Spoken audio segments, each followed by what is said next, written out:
তাহলে আমরা যদি এবার দেখি সাক্ষ্য আইনের 154 ধারা দেখবো। আমরা এর আগে 151 ধারা পর্যন্ত পড়ছি। আমরা যদি 154 ধারা থেকে দেখি, আমাদের 154 ধারায় বলা হয়েছে বৈরী সাক্ষী। এই কথাটা আপনারা প্রায় সময় শুনছেন, যে আদালতে কোনো পক্ষ নিজের সাক্ষীকে প্রশ্ন করা। যে আদালতে আদালতে কোনো পক্ষ কর্তৃক নিজের সাক্ষীকে প্রশ্ন করা, এটা হচ্ছে শত্রু সাক্ষী বা বৈরী সাক্ষী। শত্রু সাক্ষী বা বৈরী সাক্ষী। এখন কথা হলো, স্যার স্যার শত্রু সাক্ষী বৈরী সাক্ষী কি? এটা তো কখনো শুনি নাই। আচ্ছা, এটা যদি না শুনেন, সুন্দর করে আমি পড়াই দিচ্ছি যে শত্রু সাক্ষী আর একটা হচ্ছে বৈরী সাক্ষী। আপনার এই সাক্ষ্য আইনের 154 দ্বারা বলা হয়েছে শত্রু সাক্ষী বা বৈরী সাক্ষী। এই শত্রু সাক্ষী বা বৈরী সাক্ষী বলতে হচ্ছে কি আপনার, যে যখন কোনো পক্ষ আদালতে নিজের সাক্ষীকে হাজির করে। মনে করেন যে যখন কোনো ব্যক্তিকে আদালত নিজের সাক্ষীকে হাজির করে, অর্থাৎ কোনো ব্যক্তিকে নিজের সাক্ষী হিসেবে আদালতে হাজির করলো বাদী বা বিবাদী পক্ষ, সেই সাক্ষীর জবানবন্দি, সেই সাক্ষী আদালতে উপস্থিত হয়ে এমন জবানবন্দি প্রদান করলো বা এমন আচরণ করলো, যা সাক্ষী যে হাজির করলো ওই ব্যক্তির পক্ষে না গিয়ে বিপক্ষ গেল, অর্থাৎ ওই ব্যক্তির পক্ষে না গিয়ে বিপক্ষে গেল, সেক্ষেত্রে তাকে বৈরী সাক্ষ্য বলা হয়। সেক্ষেত্রে তাকে বৈরী সাক্ষী বলা হয়। আমি যদি আপনাকে একটা উদাহরণ দেই, মনে করেন আপনার একটা মামলা, আপনি বাদী, আপনি একজনকে সাক্ষী নিয়ে আসলেন, সাক্ষীর নাম হয়েছে আলতাফ। এই আলতাফকে সাক্ষী নিয়ে আসলেন আপনার পক্ষে। আলতাফ আদালতে উপস্থিত হয়ে এমন সাক্ষ্য প্রদান করতেছে যেটা আপনার বিপক্ষে যায়। যে আপনি এমন সাক্ষী প্রদান করলো, এটা আপনার পক্ষে না গিয়ে এটা এটা হচ্ছে আপনার প্রতিপক্ষ, মানে বিবাদী পক্ষের পক্ষে গেল। সেক্ষেত্রে এই আলতাপের সাক্ষী বৈরী সাক্ষ্য হিসেবে গণ্য হবে। ঠিক আছে? এটা বলা হয়েছে সাক্ষ্য আইনের 154 ধারায়, যে এটাকে বৈরী সাক্ষ্য বা সাক্ষী বা হচ্ছে আপনার বা হচ্ছে শত্রু সাক্ষী বলে, বা শত্রু সাক্ষী বলে। এখানে একটা জিনিস আছে, জেরার অনুমতি। জেরার অনুমতি, এই আদালত যদি মনে করে যে একজন সাক্ষী বৈরী আচরণ করছে, অর্থাৎ আদালতের কাছে যদি মনে হয় যে এই ব্যক্তি যে সাক্ষী প্রদান করতেছে সেটা বৈরী সাক্ষী করছে, তবে ওই আদালত সাক্ষীকে যে পক্ষ হাজির করছে তাকে প্রতিপক্ষের মতো জিজ্ঞাসা করার অনুমতি দিতে পারে। এটা মনে রাখবেন, যে আদালত যদি মনে হয় আদালতের কাছে যে এই ব্যক্তিকে যে সাক্ষী হাজির করছে তার পক্ষে না দিয়ে অন্য পক্ষে সাক্ষী দিতেছে বিরোধী পক্ষে, সেক্ষেত্রে আদালত এই ব্যক্তিকে যে সাক্ষী হিসেবে হাজির করলো, এই তাকে জিজ্ঞাসাবাদের জন্য, অর্থাৎ জেরা করার জন্য অনুমতি দিতে পারে। অর্থাৎ জেরা করার জন্য অনুমতি দিতে পারে, যদি যখন দেখবে যে সাক্ষ্য বিপক্ষে যাচ্ছে, সেক্ষেত্রে যে পক্ষ হাজির করলো সাক্ষীকে, সেই পক্ষকেই ওই সাক্ষীকে জেরা করার জন্য অনুমতি প্রদান দিবেন, এটা বলছে। আর একটা হচ্ছে বিবেচনার ক্ষমতা। এই 154 দ্বারা একটা বিবেচনার ক্ষমতা সম্পর্কে বলা হয়েছে, যে অনুমতি দেওয়ার ক্ষমতা সম্পূর্ণভাবে আদালতের উপরে থাকবে।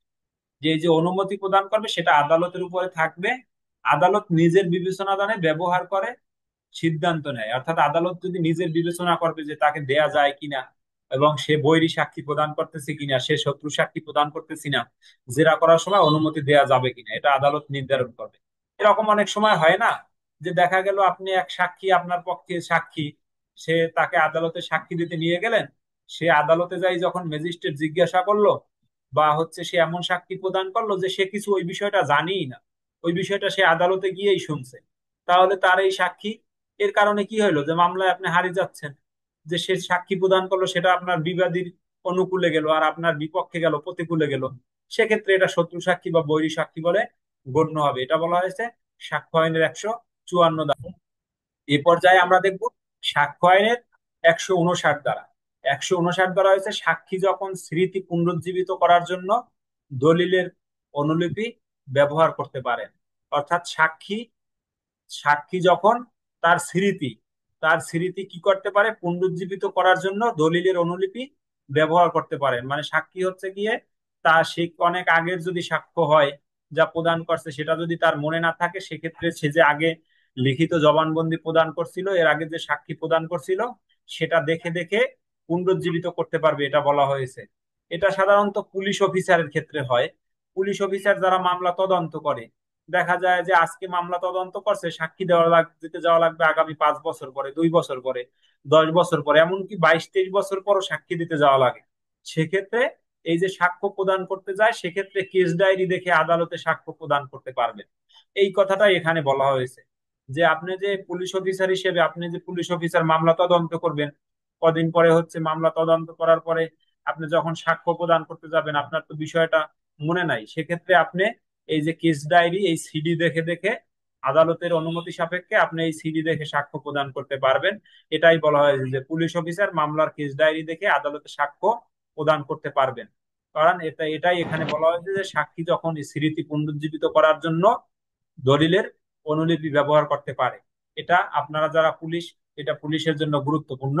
কারণ হচ্ছে আমরা এটা বিভিন্ন সময় সাক্ষী দিতে যাই, যদি জানা থাকে যে 159-এ বলা আছে এই বিষয়টা, যদি আপনাকে কখনো নথি না না দেখাইতে চায় অথবা হচ্ছে অন্য রেস্ট্রিকশন দেয়, তখন আপনি বলবেন কেন সাক্ষ্য আইন 159 দ্বারায় বলা আছে যে আমি এটা স্মৃতি পুনরুজ্জীবিত করতে পারবো।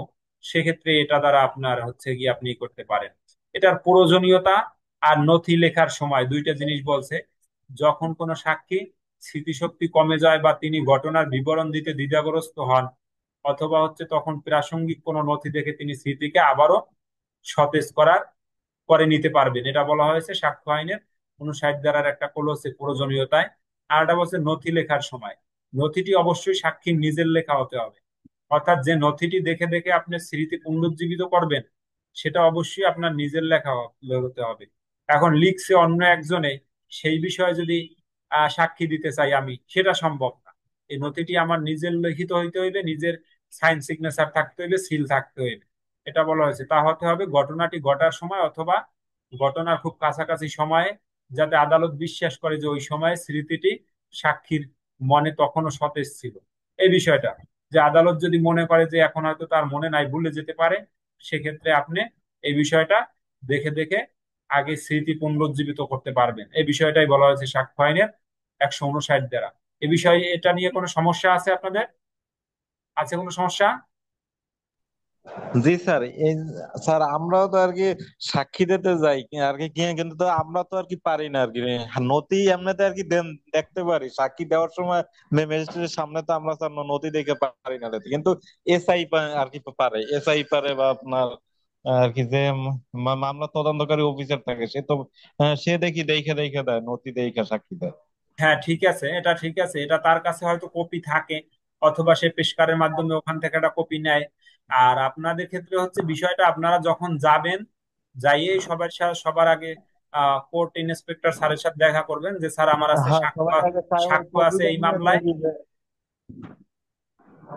এখানে বিষয়টা হচ্ছে আপনি যখন সাক্ষ্য দিতে যাবেন, সেই সাক্ষ্য দিতে গেলে সবার আগে আপনি নথি যাই কোর্ট ইন্সপেক্টরের সাথে দেখা করবেন, দেখা করে বলবেন যে স্যার আমার এই মামলায় সাক্ষী আছে এটা এটা, আমি নথিটা একটু দেখতে চাই, আমার কিছু মনে নাই। সেক্ষেত্রে আপনাকে দেখে দেখাবে, আপনি ওই দেখে আপনাকে মনে রাখতে হবে, সেই অনুযায়ী সাক্ষ্য প্রদান করতে পারবেন। কিন্তু আপনি দেখে দেখে সাক্ষ্য দিতে পারবেন না। কেন পারবেন না? এই ধারায় একটা রেস্ট্রিকশন আছে যে সাক্ষ্য দেখে দেখে দিতে সেই পারবে, যে নথি দেখে দিতে সেই পারবে যে হচ্ছে নিজ হাতে লিপিবদ্ধ করেছে। এখন আপনি তো সাক্ষী, আপনি তো নিজে আইও না, আপনি তো লিপিবদ্ধ করেন নাই। ওই মামলার ওই যে কপি যেগুলো দাখিল করছে ওটা তো আপনি আইও হিসেবে দাখিল করেন নাই, আপনি লিপিবদ্ধ করেন নাই, এজন্য আপনারা সরাসরি দেখে দিতে পারবেন। আপনারা আগে ডকেট দেখতে পারবেন, আগে নথি দেখতে পারবেন, ঠিক আছে। আর আইও যারা আছে, আইও যেহেতু হচ্ছে তার নিজের জবানবন্দি ওটা হচ্ছে লেখা আগে, নিজের সবকিছু দাখিল করা, নিজের সাইন সিগনেচার করা, সেক্ষেত্রে সে নিজে দেখে দেখতে পারবে। ক্লিয়ার? তাহলে এই ছিল আমাদের 159 ধারা। আমাদের সাজেশনস এর সর্বশেষ ধারা, আমাদের সাজেশনস এর সর্বশেষ ধারা হচ্ছে, আমরা যে আপনাদের সাজেশন দিয়েছিলাম এই সাজেশনস এর সর্বশেষ ধারা হচ্ছে 167 ধারা। 167 ধারা শুধু সাজেশনস এরই সর্বশেষ ধারা না, 167 ধারা হচ্ছে সাক্ষ্য আইনেরই সর্বশেষ ধারা। সাক্ষ্য আইনে এরপরে আর কোনো ধারা নাই। এবং মনে রাখবেন 11 ধারা, মানে 11 অধ্যায়, সাক্ষ্য আইনে 11 অধ্যায়, এই 11 অধ্যায় অনলি একটা ধারা আছে, 167 ধারা। এই 167 ধারার জন্য একটা অধ্যায় বরাদ্দ রাখা হয়েছে, সেটা হচ্ছে এই 11 অধ্যায়। এই 11 অধ্যায় আমাদের বলেছে অন্যায়ভাবে গ্রাহ্য সাক্ষ্য, অন্যায়ভাবে গ্রাহ্য সাক্ষ্য অথবা সাক্ষ্য অগ্রাহ্য করা। যে সাক্ষ্য প্রদান করা হবে তাকে অন্যায়ভাবে গ্রাহ্য করা অথবা অগ্রাহ্য করা। গ্রাহ্য মানে হচ্ছে তাকে মূল্যায়ন করা, আর অগ্রাহ্য মানে হচ্ছে তাকে অবমূল্যায়ন করা, অর্থাৎ মূল্যায়ন না করা। ঠিক আছে? গ্রাহ্য করা বা অগ্রাহ্য করা হলে নতুন করে পুনর্বিচার বা সিদ্ধান্তের দাবি করা যাবে না।